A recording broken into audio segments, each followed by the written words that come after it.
1000 രൂപയുടെ 18 മാസ തവണകളും സ്കീം 2-ൽ 2000 രൂപയുടെ 15 മാസ തവണകളുമാണുള്ളത്. ഓരോ മാസവും നറുക്കെടുപ്പ്. വിജയികൾ തുടർന്ന് പണമടയ്ക്കേണ്ടതില്ല. Anupama gold gallery, golden diamond, Edavanna, Thiruvali, Othayi. വനത്തിൽ സ്ഥിരമായി ജീവിക്കുന്ന ആദിവാസി വിഭാഗത്തിന് വനത്തിലൂടെ ഭയമില്ലാതെ സഞ്ചാരമൊരുക്കാൻ സംരക്ഷണമൊരുക്കണമെന്ന് ആം ആദ്മി പാർട്ടി ഭാരവാഹികൾ നിലമ്പൂരിൽ നടത്തിയ വാർത്താസമ്മേളനത്തിൽ ആവശ്യപ്പെട്ടു. ഇതിനു വേണമെങ്കിൽ വനംവകുപ്പിന് കീഴിലുള്ള ആംഡ് ഫോഴ്സിനെ ഉപയോഗിക്കണമെന്നും ഇവർ ആവശ്യപ്പെട്ടു. വനനിയമ ഭേദഗതി ബിൽ സംബന്ധിച്ച് സർക്കാർ പുറത്തുവിട്ട കരട് റിപ്പോർട്ട് ശാസ്ത്രീയമല്ല. സർക്കാർ ഉത്തരവാദിത്തമില്ലാതെയാണ് പെരുമാറുന്നത്.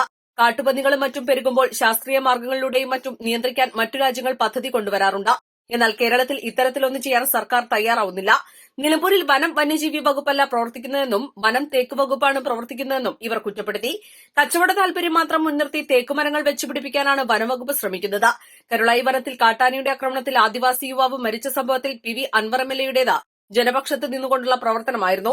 ജനവാസ മേഖലയ്ക്കടുത്താണ് ചില സ്ഥലങ്ങളിൽ വന്യജീവികൾക്ക് കുടിക്കാൻ വേണ്ടി കുളം നിർമ്മിക്കുന്നത്. വന്യജീവി ആക്രമണത്തിൽ വനം ജീവനക്കാരും ആദിവാസികളും മറ്റും മരിച്ചാൽ അവർക്ക് നൽകുന്ന തുക മുൻകൂർ പ്രഖ്യാപിക്കണമെന്നും ഭാരവാഹികൾ ആവശ്യപ്പെട്ടു. ഈ വിഷയത്തിൽ ജനകീയ പ്രതിഷേധവും ആം ആദ്മി പാർട്ടി സംഘടിപ്പിക്കുന്നുണ്ട്. വാർത്താസമ്മേളനത്തിൽ സവാദ് അലിപ്ര, അബ്ദുൽ സലാം F. വൈലറ്റ്, ഇലിയാസ് മമ്പാട് എന്നിവർ പങ്കെടുത്തു. East live, Nilambur.